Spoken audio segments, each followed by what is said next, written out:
بسم اللہ الرحمن الرحیم۔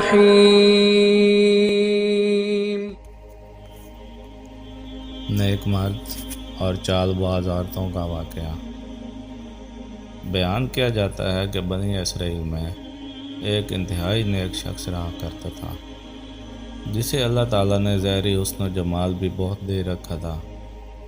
وہ اپنے ہاتھ سے زنبیل بناتا اور فروخت کر کے اپنا گزر بسر کیا کرتا تھا۔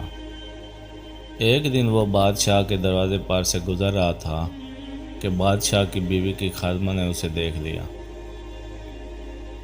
جا کر ملکہ سے کہنے لگی کہ یہاں ایک آدمی ہے کہ ایسا حسین شخص کبھی نہیں دیکھا، زنبیل فروخت کرتا پھر رہا ہے۔ ملکہ نے حکم دیا میرے پاس لاؤ۔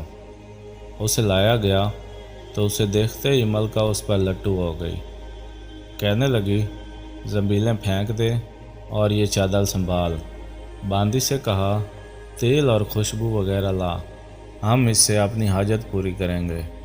اور عابد سے کہنے لگی کہ اب تجھے زنبیلیں بیچنے کی ضرورت نہیں رہے گی۔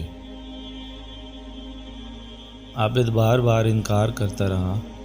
کہنے لگی کہ اگر تو یہ کام نہیں کرنا چاہتا تو اس کے بغیر یہاں سے باہر بھی نہیں جا سکتا، اور دروازے بند کرنے کا حکم دے دیا۔ عابد نے یہ حال دیکھا تو کہنے لگا کیا تمہارے محل کے اوپر کوئی ضرورت کی جگہ ہے؟ کہنے لگی ہاں۔ باندی کو حکم دیا کہ اس کے لیے پانی وغیرہ اوپر لے جا۔ یہ عابد شخص اوپر چھت کے ایک کونے کی طرف گیا، دیکھا کہ محل بہت اونچا ہے، کوئی ایسی چیز نہیں جس کے ساتھ لٹک کر نیچے اتر جائے، اور آخر اپنے نفس سے باتیں کرنا شروع کر دی کہ تو 70 برس سے اپنے رب کریم کی رضا کی طلب میں لگا رہا، رات دن اس کی عبادت میں گزرتے تھے، تجھ پر آج ایک شام ایسی آئی ہے جو تیری اس تمام محنت کو ضائع کر دے گی۔ واللہ تجھ سے بڑھ کر کوئی خائن نہ ہوگا۔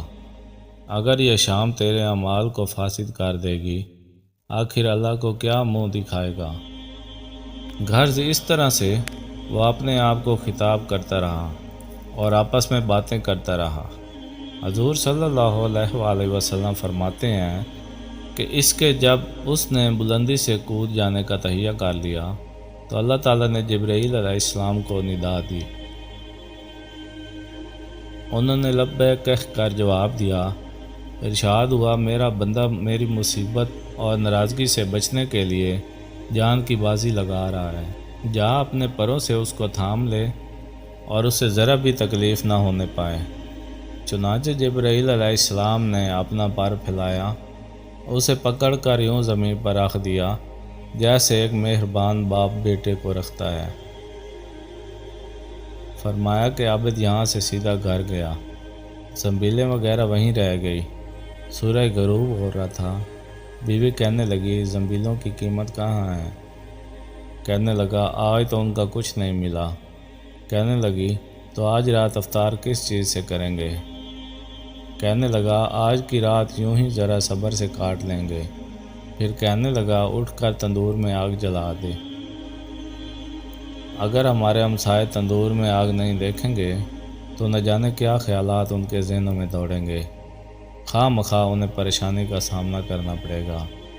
بیوی نے اٹھ کر تندور میں آگ جلا دی اور وہ خود واپس آ کر بیٹھ گئی۔ ایک پڑوسن آگ لینے کو آئی، پوچھا آگ ہے؟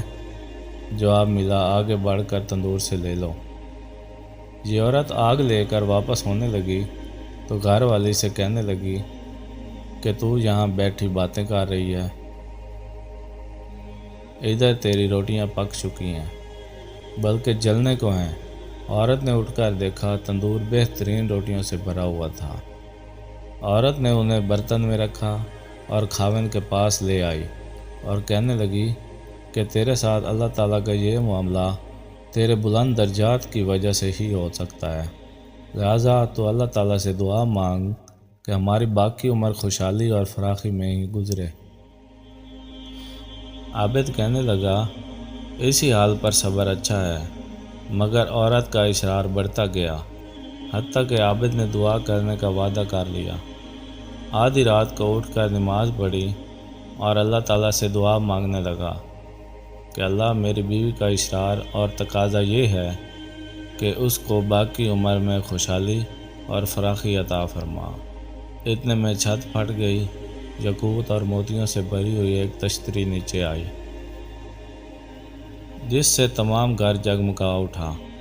عابد نے بیوی کا پاؤں دبایا جو قریب ہی میں سوئی ہوئی تھی اور کہا کہ اٹھ کر بیٹھ، جو کچھ مانگتی تھی وہ سنبھال لے۔ عورت بیدار ہو کر کہنے لگی جلدی نہ کرو، اس مقصد کے لیے تو تم نے مجھے نہ ہی جگایا ہوتا۔ میں تو خواب دیکھ رہی تھی کہ سونے کی بہت سی کرسیاں بچھی ہوئی ہیں جو بہت سے ہیرے جواہرات سے لدی ہوئی ہیں، مگر ان میں سوراخ ہیں۔ میں نے پوچھا یہ کرسیاں کس کی ہیں؟ جواب ملا یہ تیرے خاوند کے بیٹھنے کے لیے ہیں۔ میں نے پوچھا یہ سوراخ کیا ہیں؟ جواب ملا یہ وہی نقص اور کمی ہے جو دنیا کی جلد بازی کی وجہ سے واقع ہوئی ہیں۔ تو میں نے کہا کہ میں کسی ایسی چیز کی خواہش نہیں رکھتی جس سے تیری نشست گاہ میں نقص پیدا ہو، لہٰذا اپنے رب سے اسے واپس کرنے کی دعا کر لو۔ عابد نے دعا کی اور تشتری واپس چلے گی۔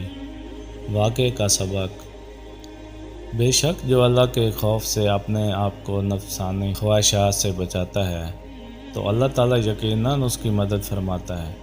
اللہ پاک سے دعا ہے کہ اللہ پاک ہمیں اس واقعے سے سبق حاصل کر کے اس پر عمل کرنے کی توفیق عطا فرمائے، آمین۔ تو دوستوں ملتے ہیں اگلی ویڈیو میں، تب تک کے لیے اللہ حافظ۔